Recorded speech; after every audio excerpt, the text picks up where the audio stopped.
Baklita!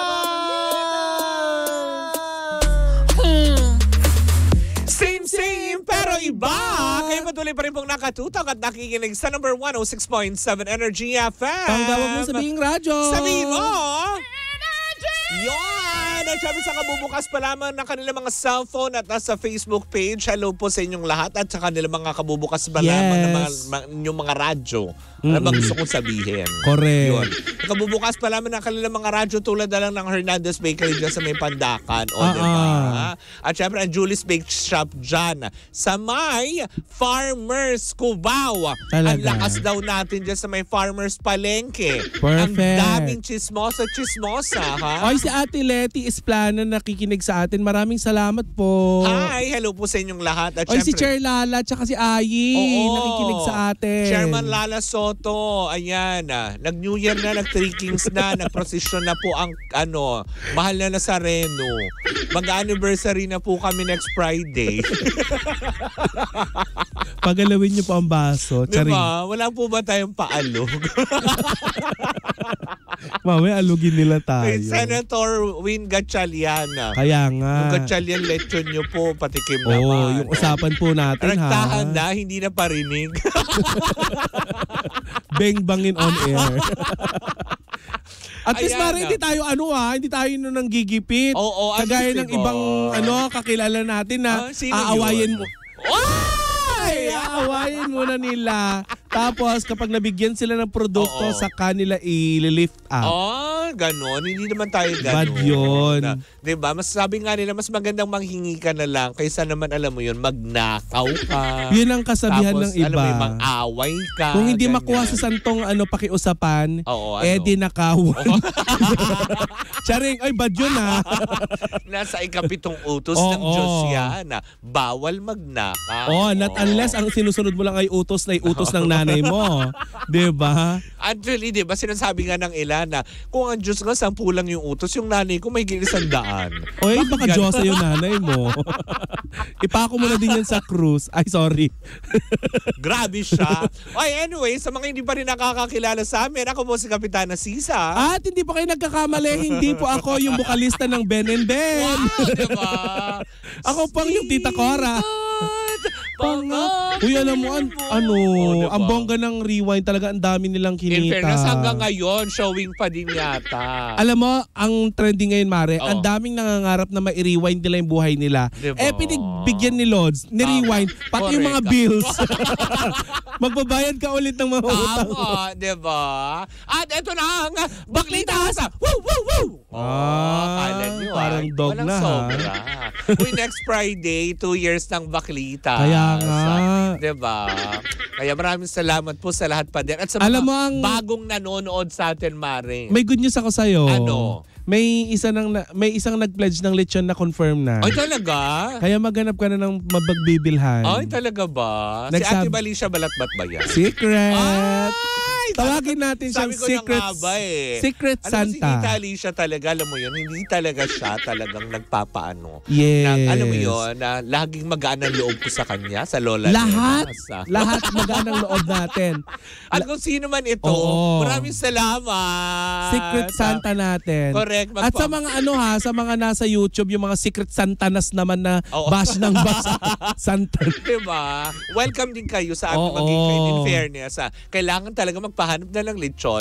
Diba? Naku, tititigan lang kita. Maraming salamat doon sa nagpadala. Ayan. Wala pang pinadala. Kinonfirm lang niya na magsabi daw tayo the day before yung anniversary. In fairness. Thank you so much kung sino ka man. Alam mo, ang gangga ng loob ko sa mga ganyang tao.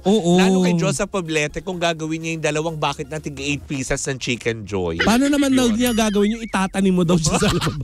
Pag hindi niya yung ginawa. Itatara. Ito muna, chika muna tayo. Bakla ka, ginawa mo siyang sanga. Hoy, hindi naman balakbak ng kahoy si Diyosa. Hoy, hindi magpapahuli yan. Alam, lalo si Ate Faye Lara, magpapadala yan ng malaking pizza. Yung Big John's. Oo. Big Boy yun. Big Boy ba? Oo, hindi Big John's. Pinagsama mo yung Uncle John's tsaka yung ano. Hindi, ang sinasabi ko kasing big ay si John's. Gimperle. Ay, oo, promise. Okay, welcome bashers. Big talaga. Big sa saya. Oo. Para big yung ano. Talaga. Diba? Yung, para siyang si ano, kung ihalin tulad ko si Papa Jackson. Para siyang Bingo Plus. Bakit? Ano meron sa Bingo Plus? Bingo sa panalo. Plus. Bingo sa saya. Plus sa panalo. Panalo yun. Kay Papa Jackson, panalo ka. Ano na chika mo? Kay Tita Cora, lugi ka. Kay Kapitana Sisa, leche ka.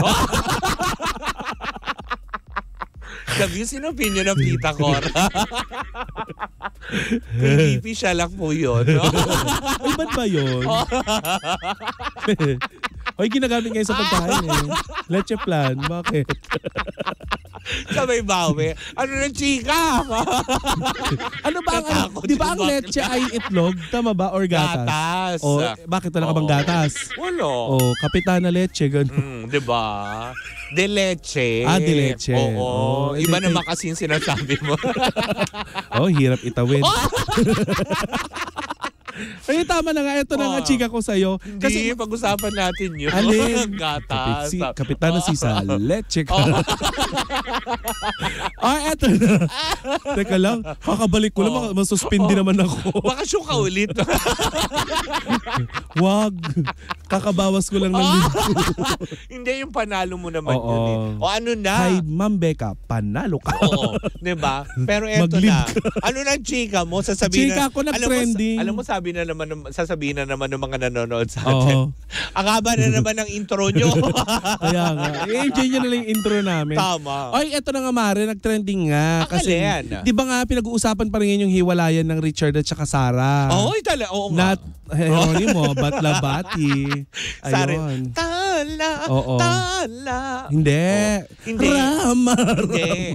Alam mo kung bakit related yung tala? Bakit? Dahil kapag sinuntok siya ni Annabelle, makakakita siya ng maraming tala. Diba? Star ng Pasko. Ikaw ang nagpasok mo makita yung mga stars ng Pasko. Diba? Ayun na nga, Mare. Leche ka Ay, ayun na. Mali. Wrong. Sorry po, KBP. Kapisanan ng mga broadcaster ng Pilipinas.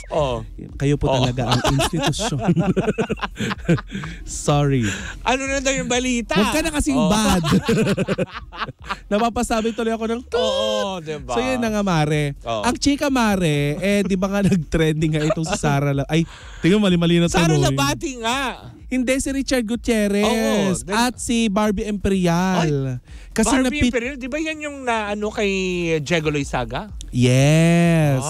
Si Barbie. Ngayon, yung nakipagbugbugan yan si Bugbog Berna. Yes. So eto nga, Mare. Nagbugbugan din sila? No. Ano? Kasi nga, Mare, napicturean sila sa isang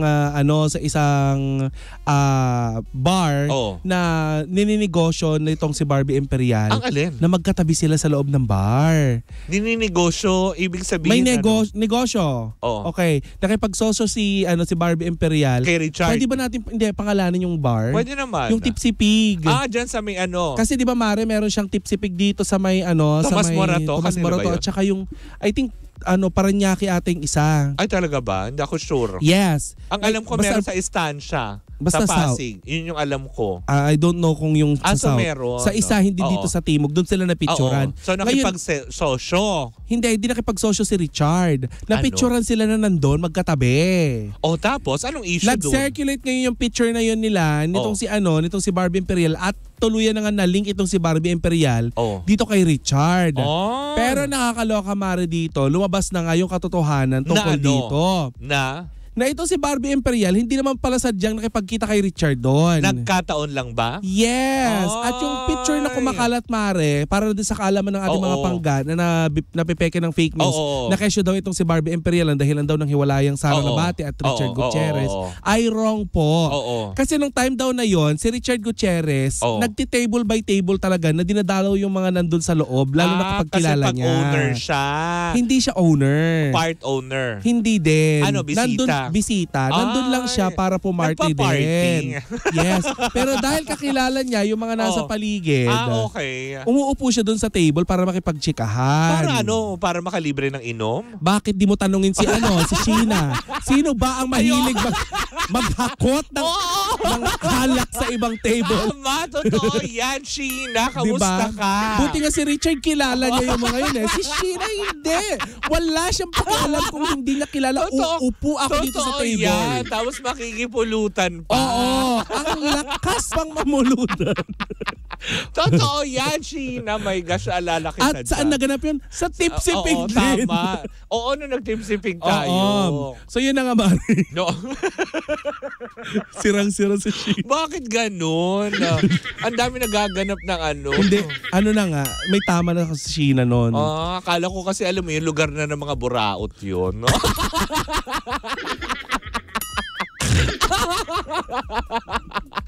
Yung di ba, uy pare, tapos uupo, uy may pulutan. Patikim naman ng calamares. Parang ganun nga yung ginawa niya.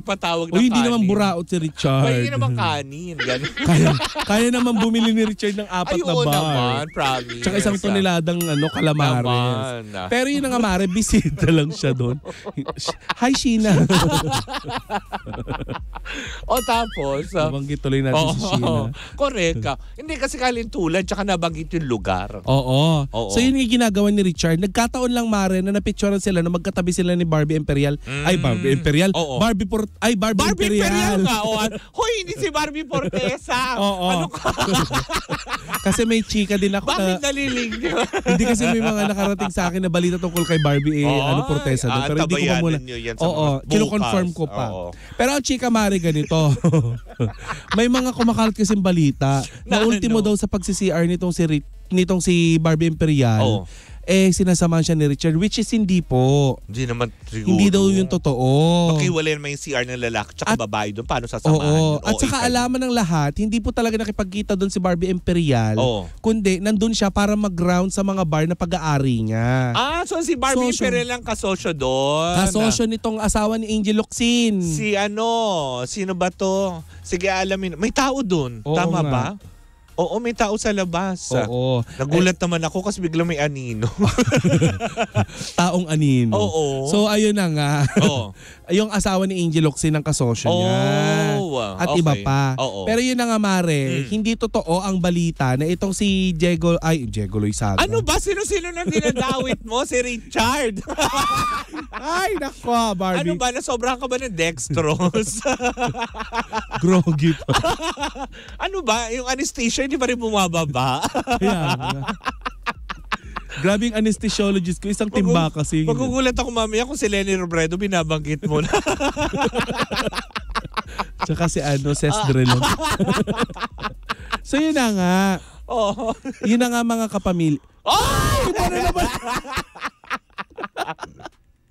Ay, nako.